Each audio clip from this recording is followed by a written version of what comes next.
¿Has oído hablar de Bernabé? El hombre que no escribió evangelios, pero apoyó a quienes sí lo hicieron. Ahora revelamos la trayectoria completa de esta figura, a menudo eclipsada, conectando relatos bíblicos, registros antiguos y tradiciones preservadas a lo largo de los siglos. Una trayectoria marcada por la generosidad, la valentía y las decisiones silenciosas que moldearon el futuro del cristianismo mucho más allá de los grandes discursos.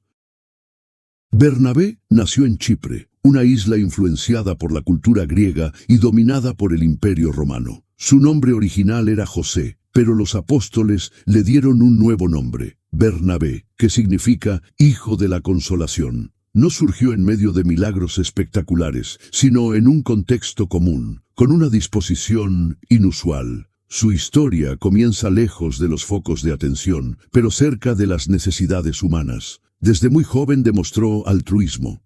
Los hechos relatan que vendió un campo y entregó el dinero a los apóstoles. Este gesto no fue meramente económico, sino simbólico. En una comunidad aún frágil, marcada por la persecución y la incertidumbre, Bernabé decidió confiar plenamente en la nueva fe. Comprendió que el Evangelio necesitaba personas dispuestas a apoyar la misión con acciones concretas. Cuando Saulo de Tarso se convirtió e intentó acercarse a los discípulos, todos sintieron miedo. Esto era comprensible. Había perseguido a los cristianos con un celo implacable, pero fue Bernabé quien creyó. Llevó a Saulo ante los apóstoles y testificó de su transformación. Sin este gesto, tal vez Pablo nunca habría sido plenamente aceptado. Bernabé vio gracia donde otros veían amenaza. En Antioquía, cuando la iglesia comenzó a crecer entre los gentiles, Bernabé fue enviado a evaluar la situación. Al llegar, vio la mano de Dios obrando y se regocijó. En lugar de centralizar el liderazgo, buscó a Saulo para que lo ayudara. Esta decisión revela su carácter. No compitió por prominencia, multiplicó líderes. La iglesia en Antioquía floreció gracias a esta colaboración. Bernabé participó en viajes misioneros que expandieron el cristianismo más allá de las fronteras judías. Enfrenté oposición, persecución y rechazo. En Listra incluso lo confundieron con una deidad pagana, junto con Pablo.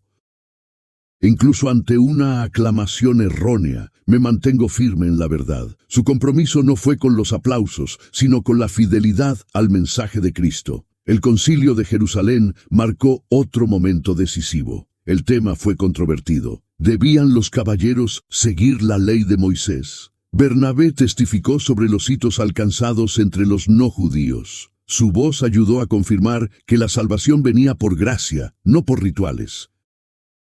Se convirtió en un defensor de la inclusión y la unidad en medio de profundas tensiones. También es un foco de conflicto. Bernabé discrepó con Pablo sobre llevar a Juan Marcos a un nuevo viaje misionero. El desacuerdo fue tan intenso que se separaron. Pero con el tiempo demostramos que Bernabé estaba involucrado en la restauración. Marcos maduró y más tarde se convirtió en un valioso colaborador. Bernabé creía en las segundas oportunidades, veía potencial donde otros veían defectos. Las tradiciones antiguas sugieren que Bernabé continuó evangelizando en Chipre y las regiones circundantes. Algunos informes afirman que enfrentó una fuerte resistencia y un posible martirio. Aunque los detalles históricos no son del todo claros, lo que sí queda claro es su constante dedicación. No buscó la gloria personal, sino que fortaleció comunidades y formó discípulos. El legado de Bernabé no reside en largas cartas ni discursos preservados, sino en las vidas que inspiró.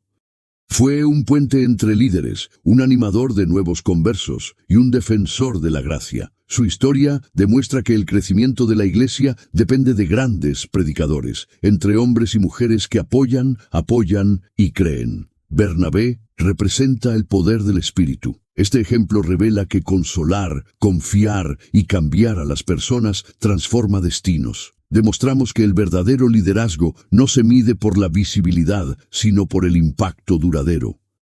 Al observar su trayectoria, nos damos cuenta de que Dios usa su fuerza para fortalecer a otros y construir algo que perdure en el tiempo. Si esta historia te resuena, comparte tu opinión en los comentarios, fortalece esta comunidad y sigue nuestro próximo contenido, porque la fe no solo crece con palabras impactantes, sino con acciones consistentes que apoyan lo que Dios está construyendo.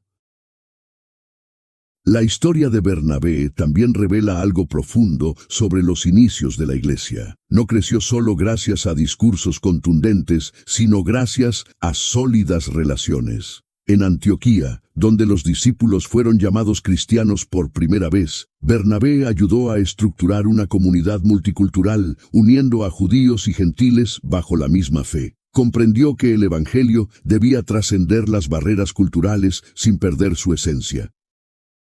Su capacidad para aceptar diferentes realidades fue crucial para consolidar la expansión misionera. Junto a Pablo, Bernabé enfrentó una intensa persecución. En ciudades como Iconio y Listra, la oposición fue violenta. Las piedras reemplazaron los aplausos. Sin embargo, él permaneció. Su presencia transmitía estabilidad en medio del caos.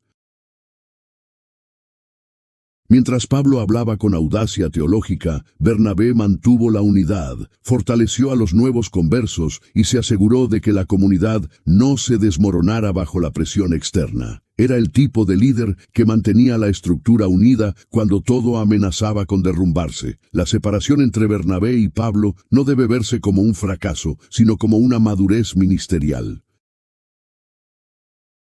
Dos líderes fuertes, con diferentes perspectivas sobre Juan Marcos, siguieron caminos distintos, expandiendo aún más el alcance de la misión. En lugar de paralizar el progreso, la divergencia multiplicó los frentes misioneros. Bernabé partió con Marcos hacia Chipre, Pablo fue con Silas a otras regiones. El resultado fue expansión, no una división permanente. Juan Marcos, quien previamente había desistido de un viaje misionero, maduró bajo la guía paciente de Bernabé.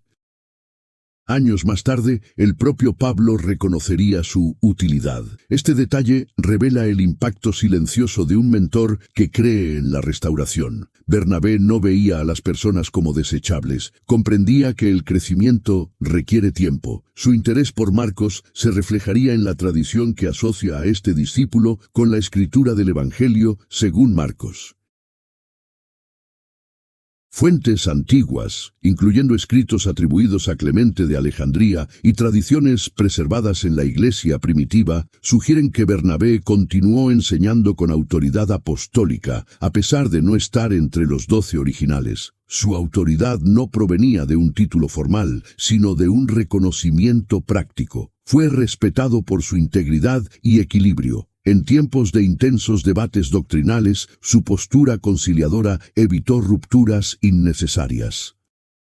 Existen relatos tradicionales que afirman que Bernabé fue martirizado en Salamina, en la isla de Chipre, debido a la oposición judía. Según estas tradiciones, fue lapidado y su cuerpo escondido. Aunque no existe confirmación bíblica directa, el testimonio conservado por las comunidades antiguas apunta a una vida fiel hasta el final. Incluso ante la muerte, no abandonó la misión que había abrazado desde Jerusalén.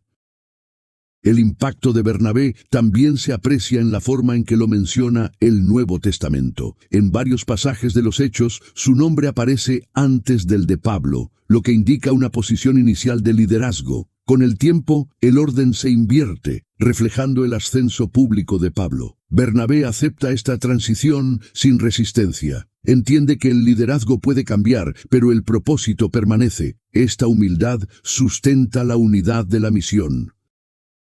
Teológicamente, Bernabé representa el principio de la consolación activa. Su nombre no era un mero título simbólico, sino un reflejo de su práctica constante. Consolar, en el contexto bíblico, implica fortalecer, animar y consolidar convicciones. Ofreció no solo palabras amables, sino también apoyo concreto en momentos decisivos. Este fue el caso de Pablo, de la iglesia de Antioquía y de Juan Marcos.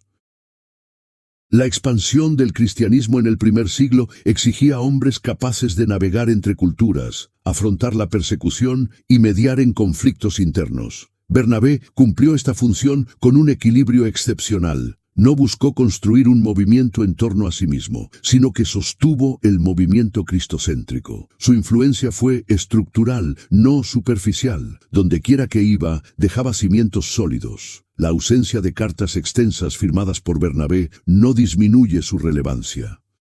Existe un escrito antiguo llamado la Epístola de Bernabé, pero su autoría es debatida. Independientemente de esta cuestión, el testimonio bíblico es suficiente para revelar su importancia. Fue un instrumento esencial para consolidar la misión gentil e integrar a líderes clave de la iglesia primitiva. Al observar la trayectoria de Bernabé desde una perspectiva histórica, nos damos cuenta de que su mayor contribución fue creer en el potencial de los demás. Invirtió en Pablo cuando había temor, en Marcos cuando había decepción y en comunidades recién formadas cuando había inestabilidad. Su vida demuestra que el avance del Evangelio depende tanto de quienes predican como de quienes apoyan, animan y reconstruyen. Por lo tanto, Bernabé sigue siendo un símbolo de madurez espiritual. Nos recuerda que la obra de Dios avanza a través de personas que fortalecen las relaciones, promueven la reconciliación y mantienen una fe firme en medio de las tensiones. Su historia no está marcada por la autopromoción, sino por la constancia. Y esta constancia resuena a través de los siglos como testimonio de que animar también es una forma poderosa de liderazgo.